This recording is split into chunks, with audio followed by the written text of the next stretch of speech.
It's National Black Business Month, and so we have to talk to a black business. And why not one with the logo BLK? Hello, everyone. This is Jabbar Young, senior writer here at Forbes, and I'm privileged to be joined by a co-founder of a coffee company, Pernell Cezar, co-founder of Black and Bold Coffee based out of Iowa. And it has the logo, and it's the BLK. That's what it is. Forbes BLK.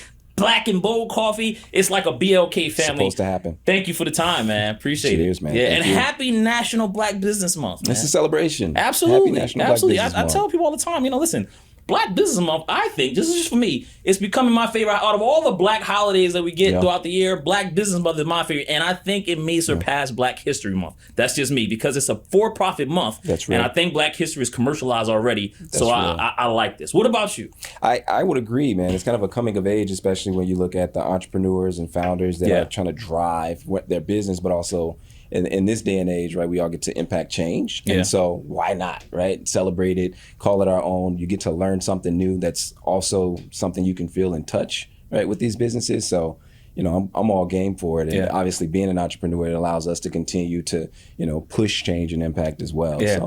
So much to talk about, man. But listen, I want to start off by saying congrats on the success. It's not hard. It's not easy, I should say, to start a business, right? And then when you have the idea to get out and to actually go for it, it's a lot of work.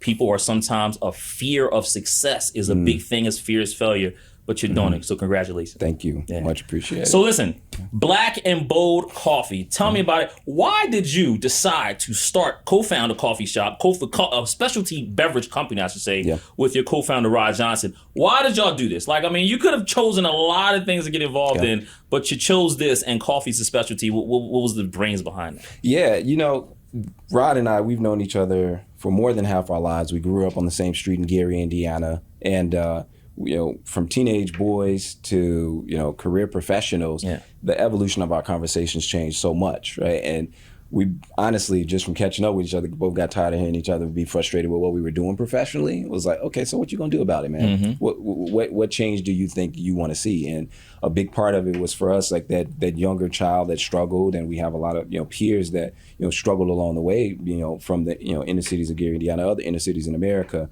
We wanted to use our skill set, our lived experiences to drive that change today versus trying to climb a corporate ladder and give back later. And so we looked at what things do we enjoy as people that we consume, that we know there's a community of other people like that, and then how do we shift the narrative, shift the economics? And so coffee and tea quickly became that for us, because that's how we woke up every morning, like most people in America, and we're being fueled by other people's products that we really had no reason to rock with the brands, right? And we really wanted to see that change. And over the duration of, was it 9 to 5, so 9 p.m. to 5 a.m., if you will, going at each other on trying to build this concept out.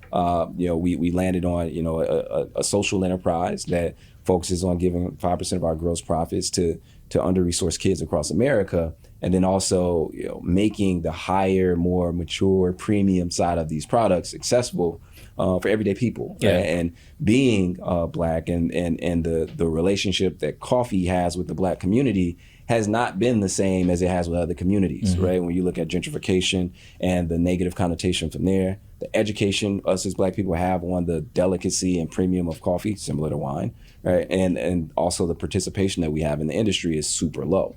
We didn't think about this stuff when we were just drinking coffee, but we learned it as we started exploring it more on the industry side of things. And it empowered us even more, especially on the naming journey, to build something that was Black and bold, right? and allow more people to be a part of the solution. Yeah. And listen, I want to get into your background and growing up in Gary, Indiana, right? Because as we talked about on mic, one of my favorite MCs, Freddie Gibbs, from that way. Shout out Freddie. But you said something about the coffee sector, right? And Black people not really taking advantage of that sector. And I agree with you 100%. Jimmy Butler, the NBA player, is probably, I've talked to him enough times about coffee, and I see how passionate he is in it. But what are Black entrepreneurs missing about the coffee sector? Why should more of us get involved in that? Yeah, it's super empowering, right? When you look at supply chain and coffee, most coffee in the world comes from Black and brown land. Yeah. Right. And our ability to participate in how you commercialize that has, not been the same all the way through. And so it's empowering to be a Black coffee shop, a Black roaster, even barista professionals, right? And how we continue to drive the narrative of where the coffee comes from, but also have a cultural lens that bring it to life for people, right? When you look at mainstream coffee, whether it's Starbucks or Peet's, you're going to get pretty much the same aesthetic and experience. And that's good if you want something that's just consistent in the means to caffeine, or you're going to go into these great aesthetics or very defined kind of cultural aesthetics, whether it's hipster forward or whatever. But it's like, where's our culture represented in these community venues? They happen to also protect and guardian the quality of the product experience. And you can only imagine how we as a community are going to put our own touch if we had more shops out here, let alone in our communities, but also in other neighborhoods that, one, the power of economics, right, allow us to be able to participate and then be intentional about how we use those economics, hiring more of us, right, where we know that that's automatically a disparity, right, and our employability is low, right, and then also how we, from a philanthropy standpoint, be that much more intentional about pulling people up. Yeah, I read a study. It was research papers in Brookings Institute, and it was saying how 12% of all Black-owned businesses are basically sole proprietorship businesses, but only 2 are Black employer businesses, right? And I'm like, man, that 2% is what helps really wealth, because as you said, you're allowed to build a company, hire people, they can build it. I mean, and it just continues to go on. Totally. That number, right? That sounds pretty low to you. It's sad. You agree with that? Yeah, I mean, facts are facts. I agree with one. It's the matter of it being sad is the importance of what type of ecosystems we're building to allow. When we talk about generational wealth, one, we need to start with wealth, right? And then we also need to start with employability. And when we are most educated on industries that, let's back up and say this. What I hear those stats is individuals, Black people saying, you know what, I got to do something about my situation. I'm going to go into entrepreneurship. That's right. But we may not have the roadmap on how do you sustain what you're stepping into. And you need resources. You need a team around you. And you got to be able to finance your way to that, right? So how are we helping our, interests in stepping into entrepreneurship sustain as an ecosystem, right? And you got the great, I'm going to say right intention allies and corporate allies and even investors that's still a disparity in that world that are trying to be a part of the solution, but it's so fragmented. Like, how do we bring these, allies and institutions together to help make sure that the path to being an employer is prioritized? Because while we can center around Black people and Black economics, right, and Black entrepreneurs in that, it ultimately is improving employability in America and empowering more households to purchase whatever their needs are from whoever it is. But ultimately, more Black businesses got to participate in that in order for the overall pie to grow. Yeah. Right? And so I think it's one of those KPIs that you can look at and say, is the needle moving? Yeah. Right? And how do we scorecard ourselves? Absolutely. You think about what you just said, right? About, overall, the one thing that I always keep in mind, Tulsa, Oklahoma, right? That was not only a great entrepreneurial spirit, but they had a lot of employee business. They had their own ecosystem. I was there where they said the trains used to roll here, drop off the lumber, and I'm like, oh man, they had it set. And those Black employee businesses is what you need. How old are you now? 36 years old. Man. You started the company, you co-founded the company back in 2017, 18, right? Yeah. But take me back to that young kid growing up in Gary, Indiana. Like, what was life like? What were you doing? What did you want to be before you, co-founded Black and Bold Coffee? Man, growing up in Gary, man, I'll tell you right now, I wanted to be alive. Yeah. Quite honestly. And I wanted to be able to get a job. And I wasn't specifically focused on a career. It was a matter of, I need to be able to make money to give back to my mom and my grandma who raised me, right? And, Gary's, one of these, communities, again, it's Gary's, unique. It's not unique to inner cities in the sense of, being I was raised by a widowed mom who was also disabled. And so my grandmother basically helped take care of us. And as I was coming of age, I found my community from other, men that didn't have a job, right? And were trying to get by however they could. And, you can write the narrative, right, on, what that lifestyle looks like. But for me, it was a matter of how do I do right by how I was raised, Yeah. but also get through the day? And I was extremely fortunate to want to do right by who I was raised by, to be able to go to college, but college was not anything that I was considering. And so Did you go to college? I was fortunate to go to college. Which college? University of Northern Iowa. Nice. Okay. It's a whole nother origin story about why we're based in Iowa. But at the time, you know, of course, the wisdom of the grandmother in telling me, yo, go give this a shot, because you do not know what's on the other side of this. You know what's here. Go give that a shot. Right. And so that led me eyes wide open to, you know, going to undergrad and being a first generation college attendee, fortunate to be a graduate, right? And then career professional. But growing up in Gary, man, it was a matter of like, how do we, you know, learn who we are, but also just survive? Yeah. Right? And that I relate to even more in how we give back from a Black and Bold standpoint, because, you know, we were, we being Rod, myself, and my friends, right? We were fortunate to have nonprofits and community advocates and, you know, principals and vice principals, or those teachers that volunteer way more time than they needed to. I had a teacher that paid for my rental for prom because otherwise I couldn't go, right? And so having those people are the people I think about when I'm in these business meetings talking about, you know, how we're going to drive revenue. Like, okay, that's great, but how are we going to help the next person that will be in these chairs or may not ever know to be in these chairs, right, with what we're doing today? And so, you know, being in the, you know, early 30s and having someone that has similar lived experiences, right, that's how we center everything we do. Because entrepreneurship, you're waking up every day trying to figure it out. Yeah. At least we're figuring it out knowing that someone else is going to benefit from how intentional we are when we do it. Absolutely. I mean, and so, you know, you go from the University of Iowa, right? Northern Iowa. Northern Iowa. I'm sorry. Panthers. Let me back it up. University of Northern Iowa. I don't want people to be tacked. That's all right. So what happens after that? What do you do? What career? What's your path? Yeah. So from undergrad, I started my career at Target Corporation, Minneapolis, learning retail. And you know, I had no idea of, obviously, being a consumer, yeah, but like how retail is so powerful, right? And the spectrum of, you know, you got a startup business is just showing up at shelf to these multi-billion-dollar global conglomerates that navigate what we have accessible to consume, right? And the narrative of, you know, how we make our choices. So these legacy household brands, man, they got us under a thumb to the point that we don't even realize because we're so normalized to it, right? And just being exposed to that, and also being a young Black professional, you know, you didn't see a lot of Black and brown entrepreneurs that were walking these aisles. They were employees, or even in that disparity of not being represented. And so when we had the brands that, you know, were diverse owned, that, you know, showed up to retail, for me, I took to them as just as a student. I'm like, yo, I want to soak up game on how did you get here, right? But also want to help you along your journey. And so spent, you know, first part of my career at Target Corporation as a, you know, inventory manager and purchasing inventory for all of Target, and ultimately internal consultant, external negotiator, predominantly in health and beauty though, and building that industry up.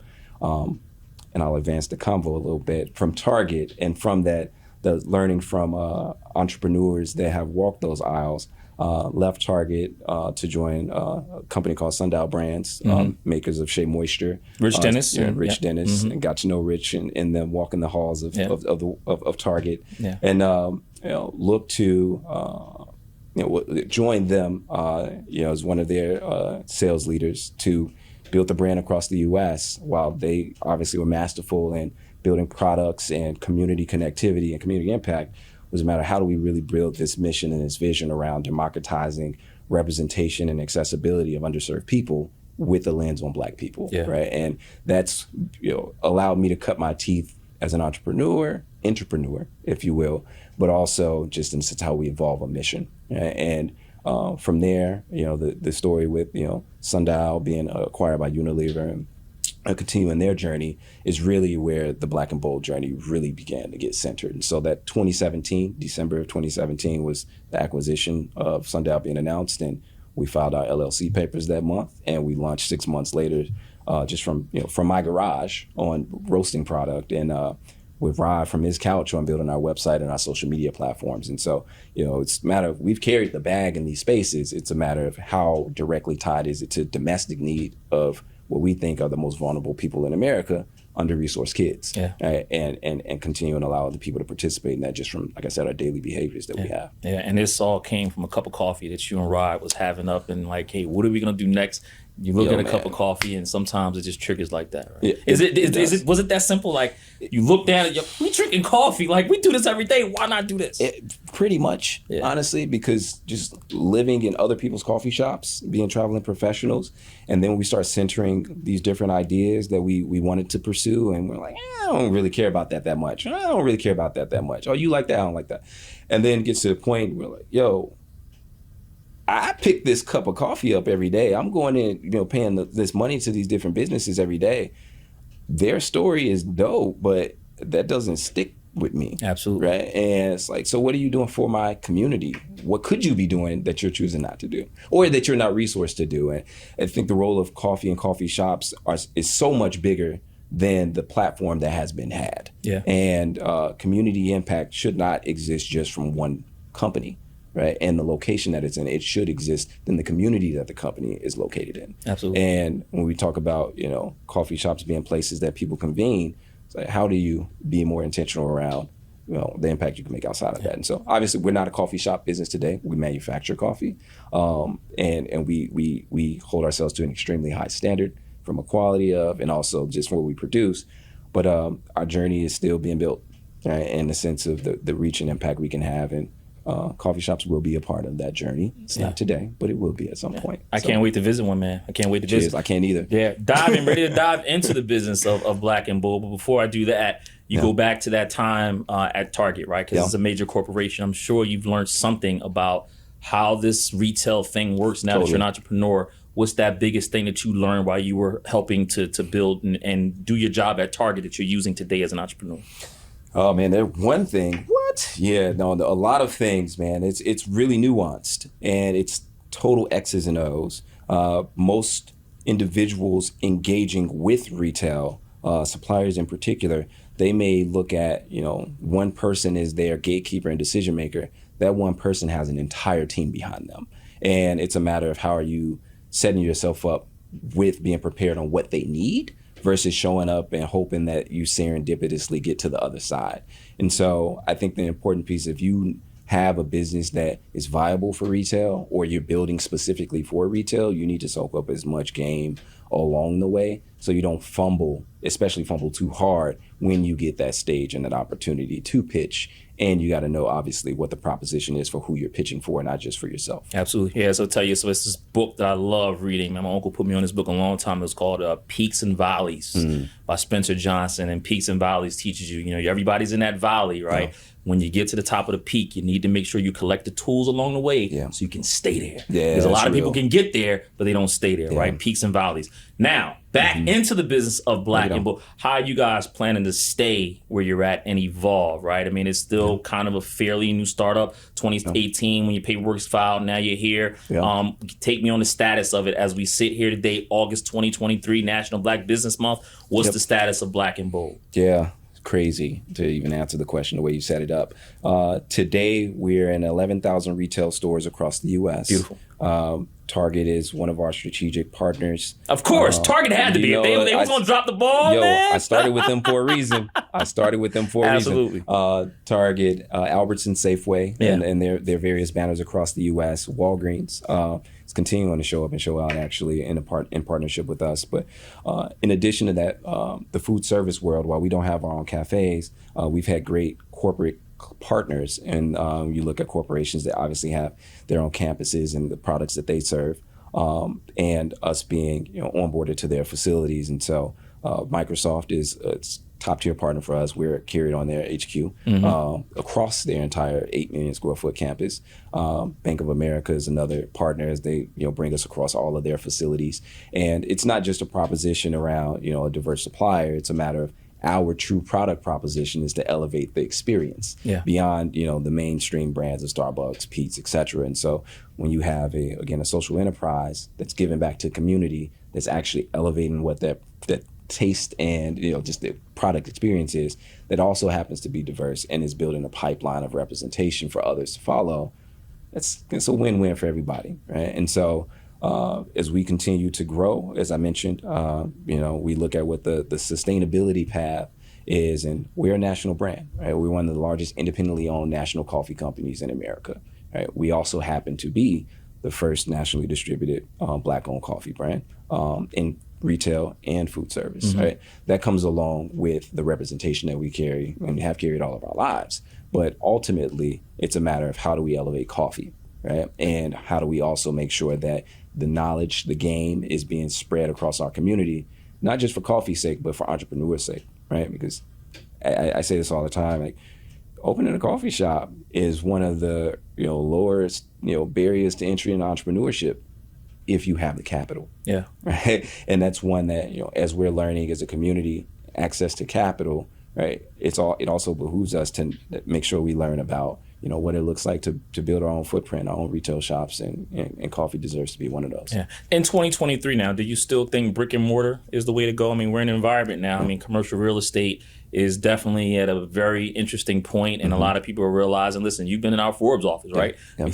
We don't need a lot of space anymore. That's real. Do you still think you need the brick and mortar shop, or can you kind of make it elsewhere? The benefit is you build for the relevancy of what is and what's to come, not what was. Right. Right. And so brick and mortar will always have its purpose, right? You don't want to overbuild, right? And so I think that's an important piece, is understanding what is and what will be versus and run that play. So it definitely will.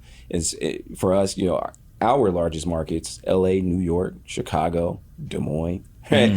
Philly, right? And that's by way of retail, but how we enforce our experience for that consumer that's already rocking with us, or new consumers, is extremely important, right? We don't need to saturate the market. We don't need to be Dunkin', right? In order to make sure that consumers and the community feels what we believe they should feel from experiencing what the product is as well. So totally, it's just a matter of modern relevancy. We built a coffee company, right? The second most consumed beverage in America outside of water, right? In modern day times, and have been successful at that at this stage and journey, right? And it's by way of being in tune with where the consumer is and also where the landscape currently is. Like, we didn't know one plan for COVID, but now that we're here, it's a matter post-COVID, how do you build for what's to come? Yeah. I mean, listen, Jonah Berger has another book called Contagious, and listen, Kit Kat rebranded their brand off of coffee, Kit Kat and coffee, right? I mean, it was a snack thing. Great book, Contagious, Jonah Berger, definitely go get it. 11,000 stores you guys are in, right? Profitable? Yeah, man. Black and Bold profitable. Yeah, Great. We're manufacturers. We're operators. That's where we pride ourselves on, is making sure that we deliver against that. We have to be. So here's the important piece of our social impact ethos, where, as I mentioned, we give 5% of our gross profit to nonprofits that support under-resourced youth across America. In order for that to make sense, or for that to happen, one, gross, not net profit. Right? Like, we don't want to be like, oh, did we make a profit? Yeah, now we get to be. No. That's that. We take care of that focus before we pay ourselves. Right? You got to make the goods, take care of the kids, and then we pay ourselves. And so, in order for that to work, we had to be financially disciplined out of the gates. Right? So, starting from the garage to subleasing in a local brewery to now having our own facility. Profitability has been the mindset from the jump, right? And also, we've been self-funded thus far, this entire journey. Yeah. The only way to do that is to have money to put back into the business. Yeah. And so, that's the lens we look out of. And, I'd say the one, tagline for I guess the journey of Pernell, the journey of Black and Bold is, it's a journey of, in spite of, right? The things that precede. And so, profitability is the only way we continue to grow in spite of. Absolutely. Got to make some money, right? Now, listen, we talked about capital, and are you guys getting to a point where you're looking to take on capital? Because expansion is always a part of it when you get to a certain peak. Yeah. Do you want to expand? And if so, what type of capital are you looking for? How much money? Yeah. No details on the end on that, so that no punchline coming in that regard. But to your point, strategic capital for expansion and strategic expansion is very real for us. Partnerships are super important, and so it's not only smart money, but it really smart people for the model that we have. So we are in conversations, if you will, and we look at it just like we look at everything else, values aligned, setting the tone for what Black businesses and other businesses can and should expect out of how they approach investors and investment. And so, I think we're getting closer to a positive outcome to report out more than being an open door for interest. Yeah. What's the environment? I mean, listen, it's interest rates are high right now. And it's crazy out here. That's what I'm saying, right? Are you finding it tough to raise that money, or is it a matter of, hey, we have those conversations? Yeah. It's just a matter of what makes sense. Yeah, no, it's been tough to have those conversations when the environment wasn't what it was. Yeah.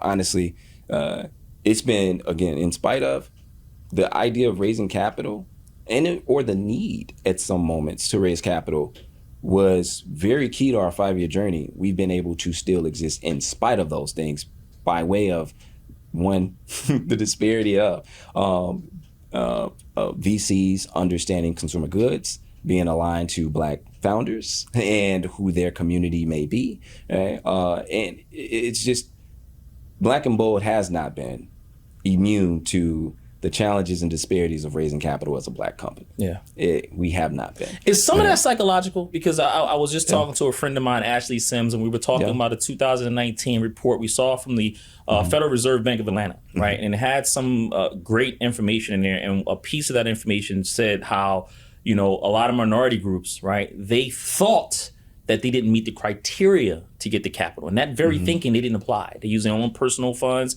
credit cards to get by. They thought that, right? Only 13% of white entrepreneurs thought that, right? Why? Is it a psychological thing too, that maybe you think you're not going to get that capital, you think you're going to get the no, so you don't even go? I would agree with what you're saying. We shoot shots over here.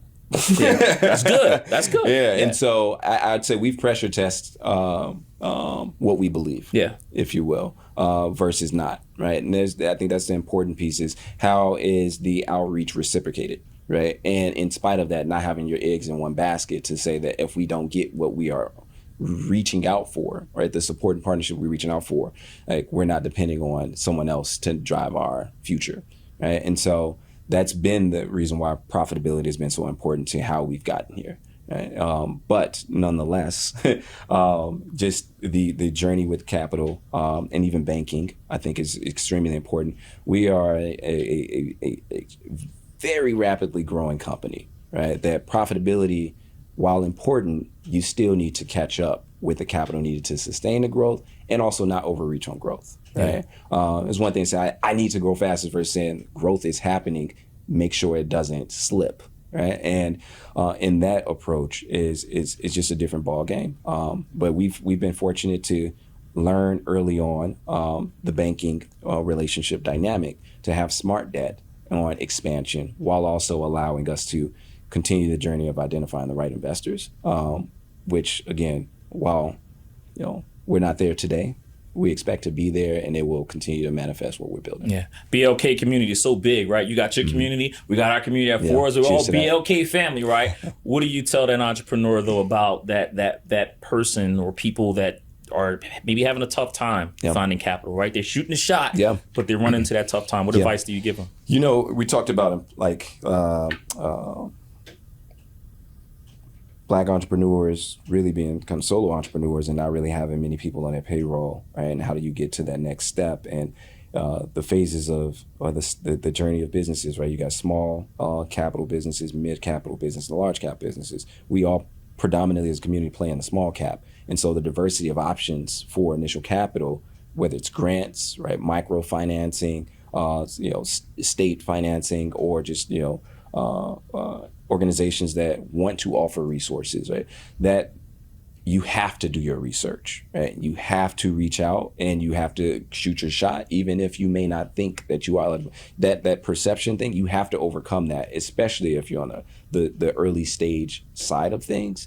I'm not gonna lie to y'all. I think the other important piece is to not suffer in silence, because what I'll take us back to 2020, where when everyone's sitting on their couches and we're seeing these disparities, be shared out, to mainstream America, and between us as a community doubling down for ourselves, but also having allyship support, right? That opened a lot of lens, right, across America. But since then, we haven't had that same visibility and stage at the macro level. And economically, times are tighter, right, for a longer duration of time. Interest rates being higher, seeing VC to Black businesses drop by 55% from one year to the next year, right? And then you look at where's the narrative on how Black entrepreneurs are being impacted by these, not just seeing it on paper, but like where's the profile on those?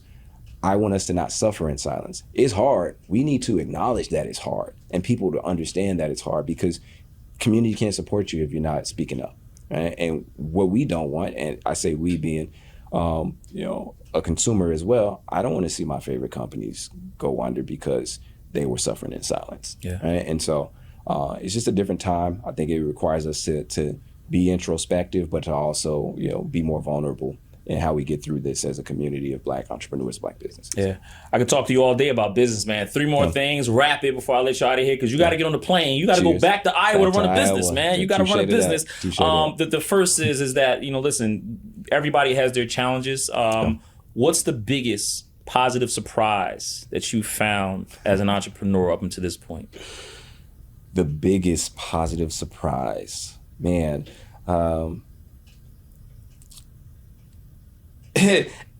Manifestation is real. Yes. And, you can call it vision, luck, obviously being blessed. But even if a blessing was in front of you, if you weren't like understanding like where you want your path to be, you might not step into it.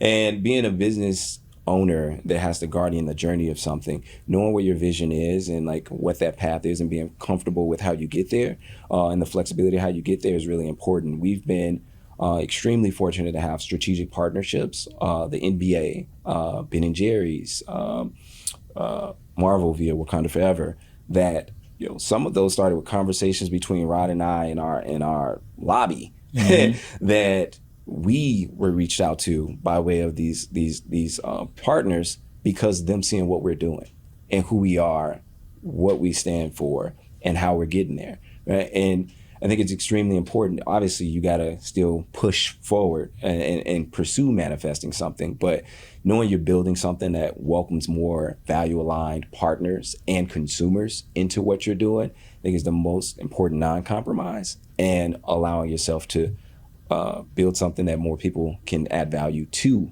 along your journey is real. So the positive support, but also the positive action from those that we're value aligned with. Absolutely. The manifestation is real. Now, listen, again, I set that question up because I said everybody has their challenges. Yep. What's the biggest negative surprise from a business standpoint that you guys still are trying to say, hey, we got to fix this and get over it? I know some people have problems with, getting the stuff on the shelves in time. Mm-hmm. I mean, there might be some logistical problems, e-commerce problems, because we're in this e-commerce society. Yeah. What's the challenge that BLK and Bold BLK and Bold still has to overcome? Yeah, I think it's important for the long-term sustainability of what we're building and not be so volatile on the capital, cash flow, and the macro dynamic of how the economy moves. I wasn't studying interest rates like I do now. Yeah, absolutely. It's real now. Yeah. So I'm responsible for how our company is impacted by these things. Yeah. And so you're a perpetual learner if you step into entrepreneurship, but the topics that you need to be in tune with are that much more real. Yeah. Right? And so that's trying to make sure that we're too far behind, that we're not missing the right rug to look under, and again the right people to inquire with to make sure that we continue to sustain our growth journey. But ultimately, what's most important is that the business sustains for the legacy of what it deserves to exist for. Yeah. And so I know that I wake up with that, and that's the hustle that I have to make sure that I didn't miss something and reinforcing that. Yeah. Anything in store 2024 that we can look forward to as a community that, BLK and Bold, Black and Bold is coming on the shelves? What's coming? Always something. Yeah. I think we've had a lot of newness, especially on the product side, that we continue to drive home. Like we roast coffee, but as of last year, less than 12 months, a little bit over 12 months ago, we became the first partners of Keurig that's a Black-owned K-Cup partner. fun fact, Keurig K-Cups sell more than half of coffee sold in coffee aisles in America. Wow. Right? That's a big deal. One, just from a representation standpoint, but we also moved into that space to help elevate the quality of what product can actually come from a pod. And so we continue to drive awareness, accessibility, obviously, for consumers in that. We also have a ready-to-drink line, cold brew coffee, that's continuing to emerge. Gen Z has taken ownership of that product form because of their coming of age and the coming of age of that product. It's a new means of caffeine for them. And so building that, and you talk about challenges, that's a challenge because we manufacture most things. We don't manufacture liquids. So learning that space is real.